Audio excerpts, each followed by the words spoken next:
Shikues nderuar, ju përshëndesim, rikthyer sërish në aktualitet do ndalemi ditën e sotme tek zhvillimet e fundit që kanë ndodhur në shtëpinë e Big Brother VIP, ku ka qenë sërish pra një sken e një situate tensionuar, këtë herë mes banorëve pra Gerta edhe Gjestit. Ne sot do diskutojmë gjitha këto me psikologen Manjola Daci. Manjola, të përshëndes.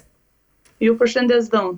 Manjola, për ta nisur me atë që unë thash më herët, pyetja ime është nëse ai ishte ky moment pra kulmi i tensioneve mes dy banorëve Gertës edhe Gjestit, apo pritet një përshkallëzim edhe më i madh i situatës tyre?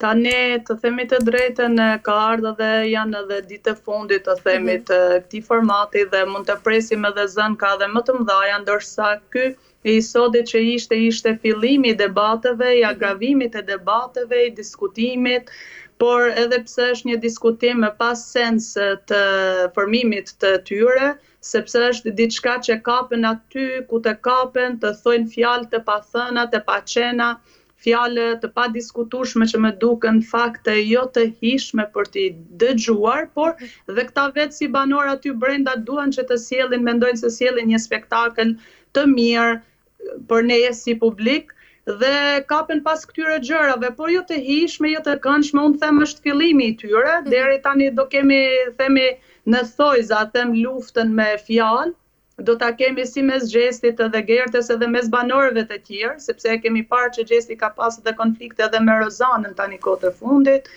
por shpresojmë që mos të arrijnë të agravojnë situatën deri në një pikë sa mos të mbajnë dhe limitet e tyre nga ana e agravimit të situatës. E qartë, ndërkaq Manjola, ti si publik, pra si e ke parë këtë incident, a mund të ndikojë kjo në fatin e tyre pra brenda asaj shtëpie, sepse e dim tashmë që mes këtyre dy banorëve ka pasur edhe incidente të mëparshme? Ka pasur incidente, po këto lloj incidente kanë qenë edhe provokime nga ana e Gjestit dhe kanë qenë veprime nga ana e Gertës. Dhe me të vërtetë mund të ketë pahishmërinë për ne si teleshikues, pahishmërinë ndaj këtyre dy banorëve ose ndaj përdorimit të incidentit që këta përdorin, ndaj përdorimit të fjalës së tyre që përdorin sidomos nga Gerta, që Gerta nuk është se matet shumë për t'i matur fjalët, edhe fjalorin gjysor e lëshon ashtu me fjalët të pamatura, të pabazuara, edhe pse janë fjalët të jetuara, disa fjalë aty janë të jetuara, por këta nxjerrin dhe fjalë dhe nga jashtë, edhe pse nuk i din mirë kuptimin e fjalëve të cilët i kanë përjetuar nga jashtë, këta përsëri në një mënyrë apo në një mënyrë tjetër do t'i sjellin. Dhe për neve kjo është e pahishme, e pakëndshme, është e rënduar, domethënë për ta shikuar, edhe pse ata vetë i rëndon dhe nga ana psikologjike, të dy rëndon nga ana psikologjike, sado që e sforcojnë psikologjinë e tyre për të dukur mirë ose për të dukur të përmbajtshëm për teleshikuesit ose për banorët aty brenda, përsëri psikologjia e tyre do besohet gradualisht, por shiqur se po vjen domethënë po vinë ditët e fundit edhe të mbarojë, domethënë dhe këta të çlirohen pak nga ana psikologjike, sidomos këtu flas për Gjestin, sepse ka nevojë që sepse ka qëndrim shumë të gjatë aty brenda. E qartë, Manjola, ndërkaq apo bëhen këto përplasje pra që po ndodhin mes banorëve dhe sigurisht të gjithë banorëve pjesëtarëve të asaj shtëpie, një strategji le të themi për të rreshur vëmendjen apo për të fituar edhe më shumë kohë në atë shtëpi? Patjetër, kjo është e padiskutueshme që e them se këta kanë dalur nga vetvetja, kanë dalur nga maturia vetvetes vetëm për disa ditë qëndrimi aty në atë format. Madje kanë dalur dhe nga ana kanë bërë dhe lojra psikologjike të rënduara ndaj kundrejt njëri tjetrit për të qëndruar aty, kanë bërë veprime të pahishme për të qëndruar aty, kanë bërë dhe kanë përdorur edhe gjuhën e fjalorit të jo të pastër dhe jo të pasur për ta dëgjuar neve vetëm për të qëndruar aty. Dhe të gjitha gjërat që i bëjnë këta i bëjnë për të ndajt një ditë më shumë në atë format. Ose pse jo për të arritur dhe finalen, ata sepse për atë punë kanë hyrë, ose pse edhe për mos ta fituar, se cili do ta fitoje. Dhe më të vërtet këta arrin dhe dalin nga vetvetja, sepse unë nuk mendoj se janë, unë them gjithmonë se janë 50 me 50, janë aty që janë vetvetja, sepse 50 tjetër është që është e shtirshme, nuk është se është vetvetja, por dalin nga vetvetja për të qëndruar aty.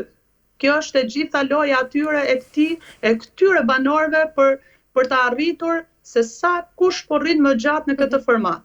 Si e ke parë dhe reagimin e banorëve, Manjola, mbas këtij incidenti që ndodhi, a ka ndonjë ndarje mes tyre pra në mbështetje të njërës palë apo tjetrës?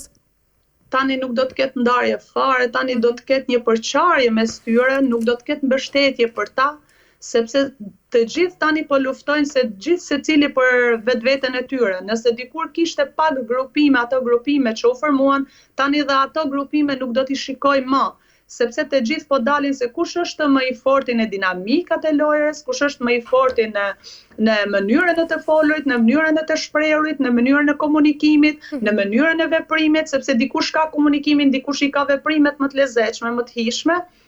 Dhe e gjitha kjo bëhet për këtë lloj mënyre, për të qëndruar, për të dukur më i fort në formatin nga ana e mënyrës lojës, nga ana e mënyrës anës psikologjike, pse jo, mos ta themi edhe këtë sepse është kryesorja kjo, dhe nga ana e mënyrës veprimore, por përsëri këto janë tani e them se do të dalin nga vetja, kanë dalur që kur kanë hyrë në fillim, kanë filluar duke dalur nga vetja, por tani po agravon situata daljes nga vetja edhe më shumë. Ka arritur në atë pikë sa edhe ata me veten e tyre thonë këtu nuk mban më.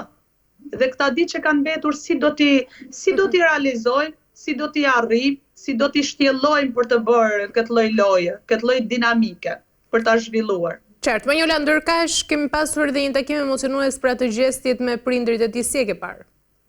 Më ka mallëngjyrë, të them të drejtën, sepse kishte ditë qëndrimi në 2 formate gjesti, më ka mallëngjyrë, prind shumë të edukuar, një familje shumë e edukuar, pavarësisht se gjesti ka folur dhe për rrëfimin e jetës së tij, por përsëri unë them një bravo për të, sepse një njeri nuk mund të themi se askush nuk është, të gjithë jemi gabimçar. Mjafton reflektimi, të ketë reflektim njeriu nga ana pozitive. Dhe gjesi unë them këtu se duket se ka dalë nga një familje shumë e mirë dhe me do mos do që do të arrijë të reflektojë në mënyrën pozitive për jetën e tij dhe pse jo për jetën e prindërve të tij, sepse të gjithë prindrit dëshirojnë që të shikojnë sa më të mirën edhe më të mirën për fëmijën e tyre. Dhe më kanë gjallë shumë emocione, një dashuri që nuk përshkruhet sidomos mes prindërve, një dashuri që të lën pa fjalë fare. Flasin thjesht flasin vepra. Pse nuk pati Manjola një takim mes tyre edhe mes Eglit? Nuk ishte e nevojshme fare, sidomos pas hyrjes së dytë Egli, se si po qëndron Egli, se si po loz Egli, se çfarë lloj dinamike Egli e ka përdorur me hyrjen e dytë. Ajo thot kam krijuar barriera për të mbrojtur vetveten e saj, por unë e kam thënë dhe më herët, Egli nuk është se ka qenë shumë e dashuruar, thjesht ka qenë e fiksuar pas gjestit. Edhe pse ajo këtë lloj fiksimi, unë them përsëri nuk e ka hequr, sepse ndoshta varet don ta arrijë atë të veten që unë duhet ta kem këtë djalë, ose tani edhe nuk don ta ketë fare. Dashuri kam qenë gjithmonë e lëkundur për dashurinë e Eglit ndaj gjestit. Pëlqim po, simpati po, nuk e mohoj që nuk ka pasur. Por ata nuk ishin shkas se ta takoni një vajzë të cilën dhe vetë gjesti nuk e dashuron, nuk ka shprehur ndjenja për të. Pse t'i jepni një arsye më të fortë Eglit për të menduar se mua më kanë shikuar këta me një ndjenjë ose me një sy tjetër e kanë parë marrëdhënien time mes gjestit. Kur kjo nuk është një marrëdhënie çiftore, një marrëdhënie tani as miqësore, jo, një marrëdhënie konfliktore mund ta quaj mes njëri tjetrit, edhe pse gjesti tani mundohet ta ketë sa më afër Eglin, por nga ana shoqërore përsëri e thekson, unë du të kem thot një mirë kuptim dhe madje i qartësuan gjërat të dy. Madje më pëlqeu shumë kjo mënyra që kërkuan falje dhe ja pranuan falje njëri tjetrit. Edhe në disa raste nuk është shumë e nevojshme kërkimi i faljes kur nuk ke për çfarë kërkon, sepse shpesh herë njerëzit të kërkojnë falje kur nuk e dinë arsyeën e kërkimit të faljes. Në disa raste më pëlqeu dhe kërkimi i faljes së tyre. Mirë, Manjola, kemi pasur edhe një bisedë me Eglit edhe gjestit në oborrin e shtëpisë ku ka sjellë sërish pra vëmendjen e marrëdhënies së tyre dikurshme, por edhe pritshmëritë e publikut. Pyetja ime është çfarë nënkuptonte Egli kur tha se gjesti ka llogari për dën. A ishte kjo një provokim apo le të themi një kërkesë për sqarim nga ana e tij? Thjesht një mënyrë kërkese për ta sqaruar ose një dinamike re e Eglit për ta përdorur në atë lloj momente për ta nxitur gjestin për të thënë disa fjalë ndoshta që Egli mendon se nuk i ka thënë kundrejt saj, ose për ta nxitur nuk mendoj se ka qenë, domethënë në atë lloj mënyre, në atë lloj pike që njerëzit mund ta marrin nga ana e Eglit, sepse edhe Egli mund të themi ka treguar veten që është një vajzë e kulturuar dhe një vajzë që fal shumë. Dhe një vajzë vetëm mua nuk më pëlqen veç në një aspekt e Eglit që është shumë përndjekse dhe dhe nga ana veprimeve është për ndjekse, por dhe nga ana mënyra e komunikimit. Jo se ka veprime domethënë të qëllimshme për të kaluar këtë lloj dy nuancat e cilat ajo i ka përdorur për vetveten e vet. Unë thjesht mendoj për ta nxitur, për të dëgjuar ndonjë fjalë që Gjesi ndoshta nuk ja ka thënë, ose Egli për të ngjall ndoshta ndonjë shpresë për veten e vet kundrejt Gjesit, që mendoj se ajo du ta kuptojë se shpresa nuk ka për një krye marrëdhënie dhe as miqësore. Besoj se këta dy kur të mbarojë ky format, unë mendoj se këta të dy nuk do të kenë as marrëdhënie miqësore mes njëri tjetrit. Jo se nuk do të përshëndeten, jo se do të kenë ndonjë pakënaqësi ndaj njëri tjetrit, por thjesht miqësore jo. Thjesht unë mendoj se këta të dy e dojnë ndarjen nga njëri tjetri. Secili të shikojë një rrugtim të vetin dhe mos të kenë përputhshmëri as në komunikim, as në pëlqim, as në simpati, as në marrëdhënie, as një lloj gjëje. A duhet Manjola ta sqarojë Gjesti pra publikisht ndrimin e tij që ka ndaj Eglit për t'i dhënë fund pra edhe këtyre spekulimeve që po ndodhin?